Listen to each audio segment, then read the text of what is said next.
So, as you can read in the title, I have leukemia.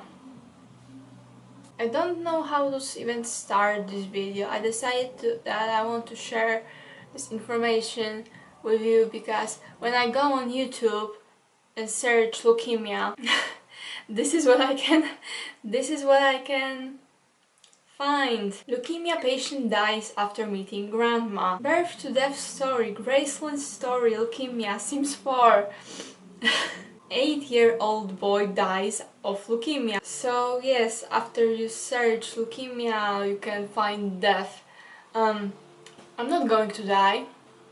I don't want to die, but I can die from this, which is not actually a joke. I can die from this. This is very ironic because way before this whole thing started, I wanted to make a video about depression because ever since 2015 my life became very hard.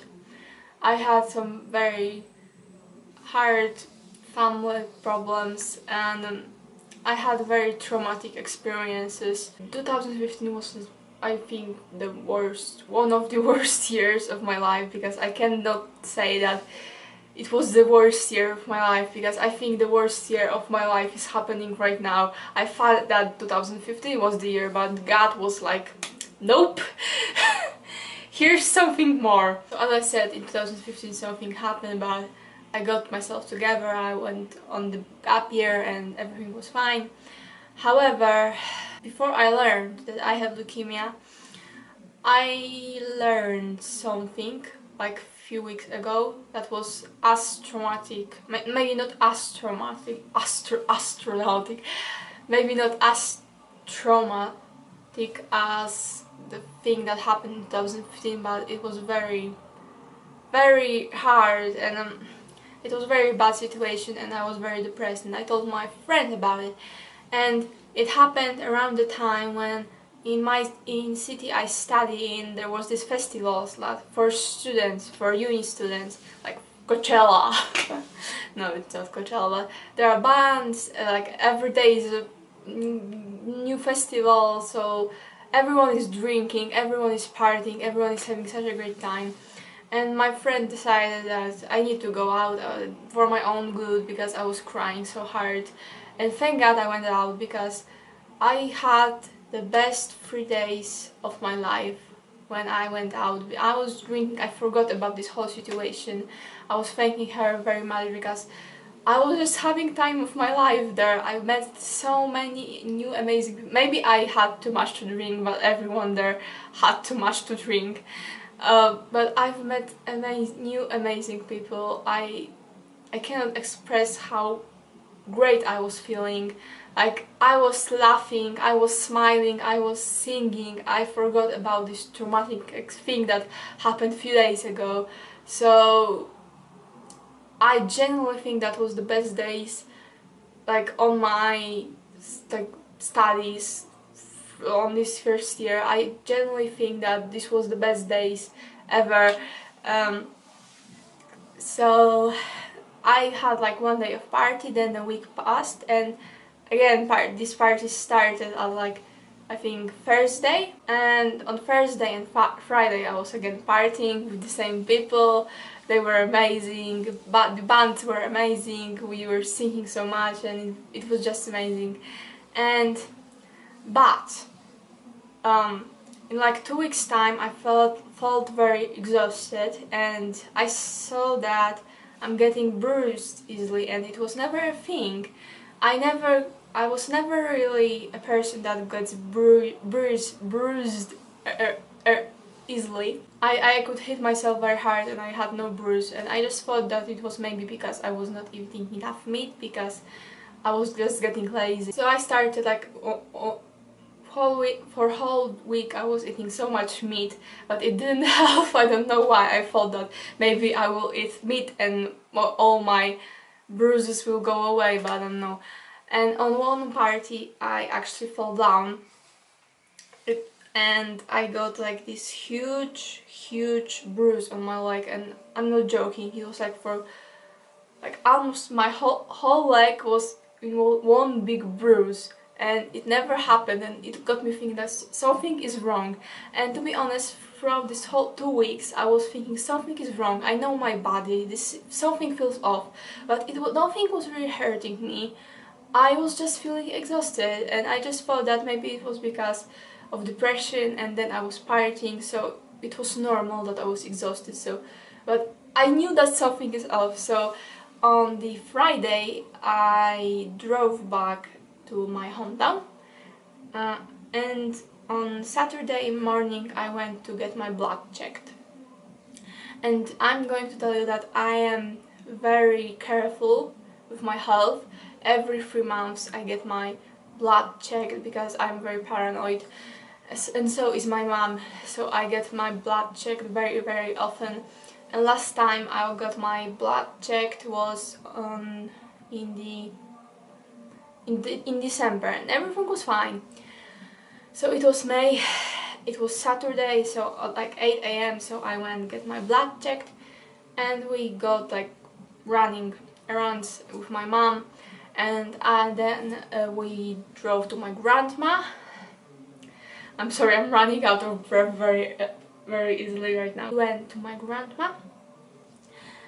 I didn't even take off my shoes, and I got a call from the place that I got my blood checked. It was like a private clinic, but they called me at like 2 p.m. that I need to get to the hospital right now because my blood results are very bad. And wow, I knew that. I even told my mom, these blood results are going to be bad, and if they're going to be good, then I'm scared because something is off, and either way it's going to be bad. And like I know myself, I knew, but I thought it was anemia. I wouldn't even think of leukemia. So me and my mom drove to the hospital, and I was very nervous. I have no idea how I was even driving at this point. I had these results through the internet because they send you. So I had these blood results on my phone, and I knew that. I looked at them, and they were bad. They were really bad. Hospital in my hometown is shit. It is not too great. First of all, the nurses, we went to first place in our hospital. They said that I'm fat, so it's not possible that I have leukemia.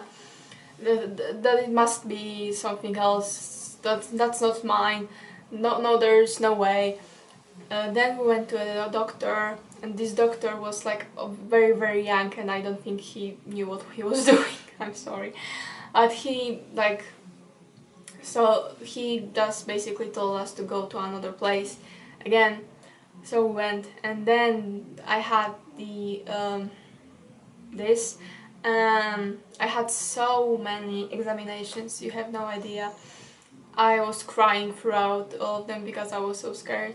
And then this doctor, after painfully long time, she said to my mom, she was standing, I don't know why she said to my mom, I could clearly hear it, especially that I'm 21 in few months, so I don't know why she didn't tell me this, but she told this to my mom. But I could hear everything because she was standing basically next to me. And she told my mom, do you know what's going on? And my mom, like with tears in her eyes, please tell me what's going on because we have no idea. And then she told her that it looks like it's leukemia. And I just started crying, my mom started crying, I just couldn't stop myself. We all were crying, my mom was trying to... It was so traumatic, and it was Saturday. Hospitals don't work on weekends in Poland. They just don't work. They tried to transport me to hospital in Lublin, which is actually the city I study in, because there is a clinic, there is the whole hematology thing there is no in my hometown. but they couldn't, there was no place, there was no one there, so we just couldn't do anything. And so they just laid me wherever they could find me a bed. Thankfully I was alone in this room. I don't know how they managed to do it, because there were no beds, so I was just laying wherever for 2 days. They couldn't do anything, they couldn't start the treatment because it's not hematology, so they were just giving me freaking water. It was just wasted 2 days. I could be in home. It was horrible. It was horrible. I was crying throughout this whole 2 days. I just couldn't believe what was going on. On like 6 a.m. on Monday, I was transported with my mom to this city, to hematology, and everything was happening so fast there. I was crying so much, but I could tell that they know what they're doing. The nurses were amazing. They were trying to comfort me. They were trying to tell me what will happen. My doctor is literally the best. He is literally the best. I think he's the best doctor out in this freaking hemato-oncology things. He's literally the best. And I'm sorry for my English. My brain is just... I was crying. She was trying to comfort me that everything is going to be fine and that this treatment is hard, but people die from many things.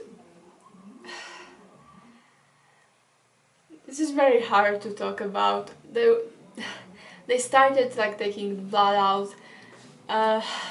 All the nurses were running around, and I had to... I don't know how it's called in English again, but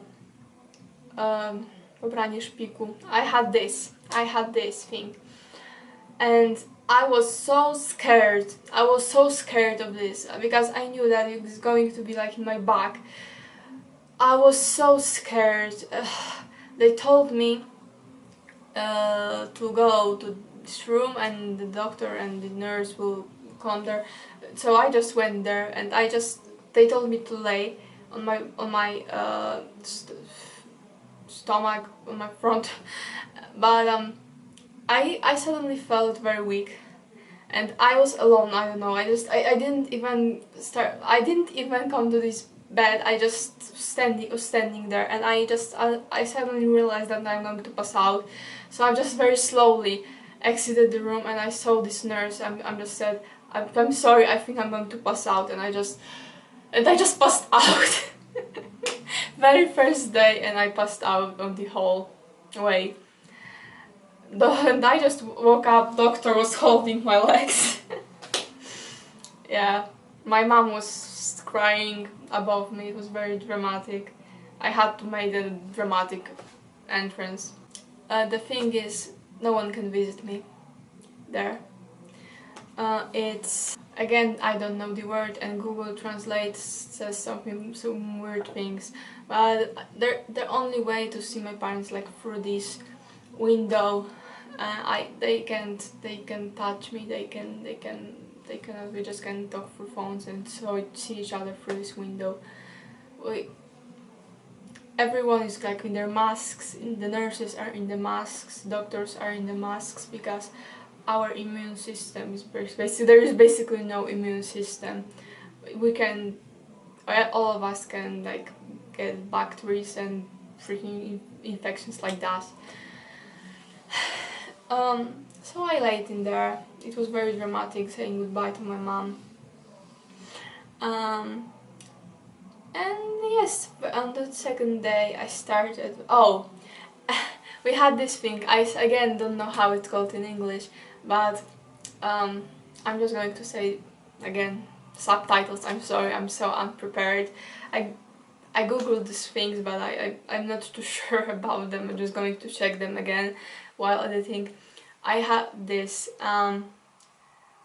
it hurts like hell. It's like 15 centimeters needle that is 15 centimeters in your under your collarbone, and they had to put it in there, and there is like this thingies that just hanging out, and they can like take blood out of them. It's very comfortable.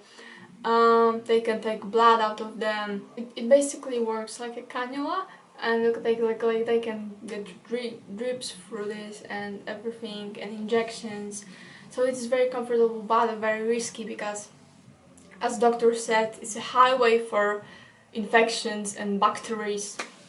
So it happened, unfortunately, that I started getting fevers, and I had to like get it removed and done again 3 times. And people have this one thing throughout the whole month, and through 3 weeks, throughout 3 weeks, I had to get it removed and done again 3 times. I think one time I had it only for like 4 days, and it started like leaking, and blood was getting out of it. So doctor had to take it out and make it again. So I do it again, and I overall had it 3 times. So yes, on the second day I started chemotherapy. It was hard, but I had mine for 7 days. It was a very tough one, very strong one. Like, I had this red chemo that is called hairdresser. You can guess the reason why it's called hairdresser. I had really a lot of chemo, but to be honest, I don't remember getting this whole week on chemo. I don't remember because I was sleeping throughout all of it. But as soon as I was done with it, oh my god, my body was just not functioning. Basically, after chemo, Jesus Christ, you can have diarrheas, you can throw up, or you can't take a shit. For the first 5 days, I couldn't take a shit. It was very beautiful 5 days. My stomach was killing me. They were giving me everything to like make me take a shit, but nope. This is the disgusting part of chemo. I'm sorry. Basically, chemo is a drip. It doesn't. You don't feel anything, to be honest. Your taste changes. Whenever I was drinking water, every time it had different taste. Basically, after chemo, I don't know how to pronounce it, but I was getting so many fever.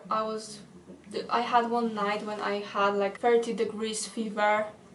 I was shivering so much. It was terrible.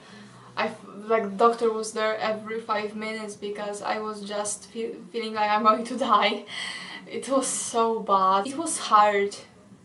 It was just hard. I was, especially the first week after chemo, it was, I cannot even describe it. I went through hell. I went through literal hell. It is because after this your health is just going down, and it's normal, and it should be like that because chemo destroys everything, good and bad. So it just your like results, your blood result, like blood results, or everything, your health is just going down, and you have to wait for regeneration, and so everything will go up again. So yes, I survived my first chemo and this week I was supposed to actually they let you go home after 2 weeks. 2 weeks after you finish your chemo, you can go home, and I am allowed to be home for like 6 days, which is a shame because I thought I'm going to be home for a little longer, but still I'm thankful for those 3. I want to say I'm thankful, but I wish it was longer. My type of leukemia is acute myeloid leukemia. Probably said it all very wrong. My results from like my bone marrow are very good. This chemo after blast was like on 50%, like this cancerous blood cells was on 50% on in my like bone marrow, but after this chemo it's on 3-4%, so it's regenerating it's regenerating, and yes, I'm going to be back on next week for another chemo, and then I don't know, doctor said that maybe 2 chemotherapies can be enough, and then I'm going to be getting ready for a transplant, because I will have to go through transplant. But I have a donor, thankfully, and it's my brother. My 15-year-old brother will save my life, probably. I cannot talk about crying, because I promised myself that I'm not going to cry in this video, fucking hell. But whenever I just look at my brother or talk with my brother, I just cannot. Because he will save my life at the age of 15. Like...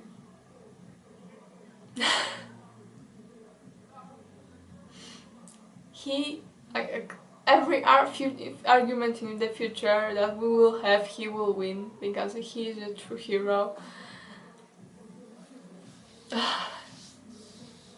Also, to be honest, this sickness really shows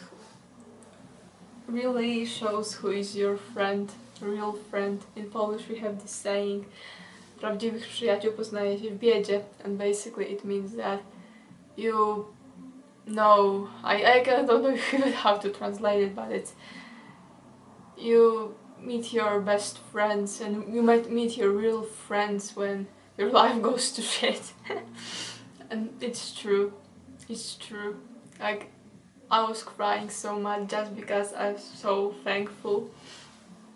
My friend made me a video. I don't want to show it because it has my friends' faces in it, but like I have it on my phone. She sent me a video. I don't know how she knew when to send me this video, because I was so depressed. There are psychologists in there, in the hospital that they come. There are priests. So I was under the help of psychologists this day, but they were giving me medicine just so I can calm down. I don't know what happened. I just started crying all of a sudden, and I just couldn't stop. I don't know what happened. I was crying so much.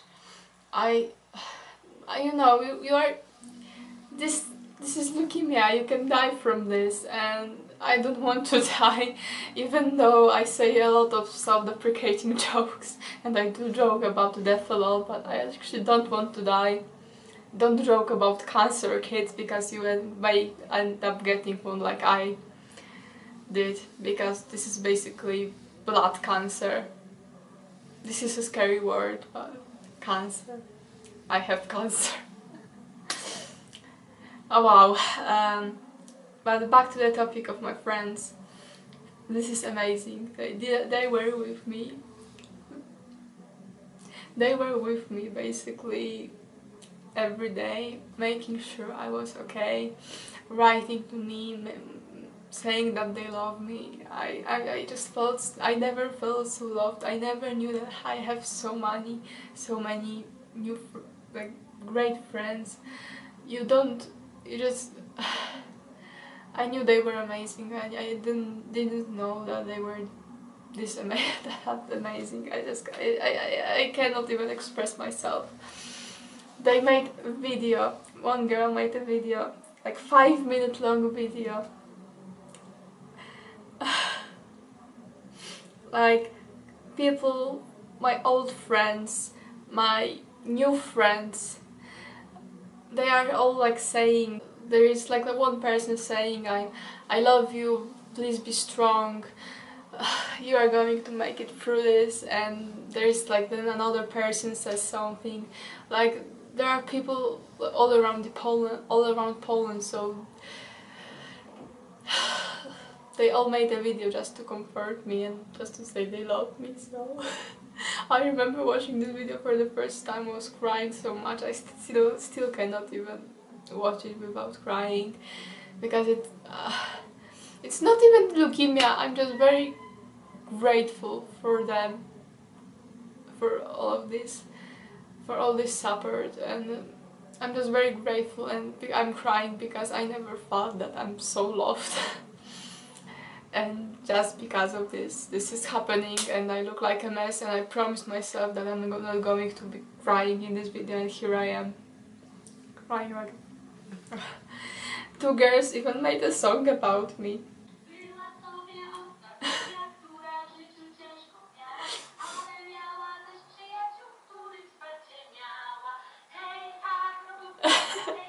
The song about me. I have a song about me now. Yeah. Even my mom's friends are writing to me like on Facebook and through messages that please be okay, we are praying, we love you, and we will do everything for you. And like my mom's friends, they all know me because they knew me ever since I was little, because she was working there, so they know me ever since I was a child, but I never knew that I mean so much to them. Even like my childhood friends and their moms like work with each other, our moms work with each other, and they became donors just because of me. So again, my mom's friend, and I know her very well, and I really, she was even writing to me that everything is going to be okay, and her son, and I know her son because again in childhood we knew each other, he again became a donor, and this is so overwhelming. I'm out of words. I think it's time to end this video. Yes, the videos will be about leukemia. I'm sorry. I'm bald now, like I have bald patches. I'm not completely bald, I have bald patches. My hair fell out a week after chemo. Whatever. My Jesus Christ, these things are falling out too. It's okay. I mean, it's not really okay. I'm not too... I thought it's going to be okay, but it's not really. I have a week, I will show you eventually. So yes, I'll see you in a month because I need to come back to the hospital for another month. I was there a month, and then I'm going to be back for another month. And we will see if I will have to go to the if I will have to get a transplant or another chemo. We will see about that. And yes, thank you for watching. Wish me luck in this. And yes, bye. See you in a month.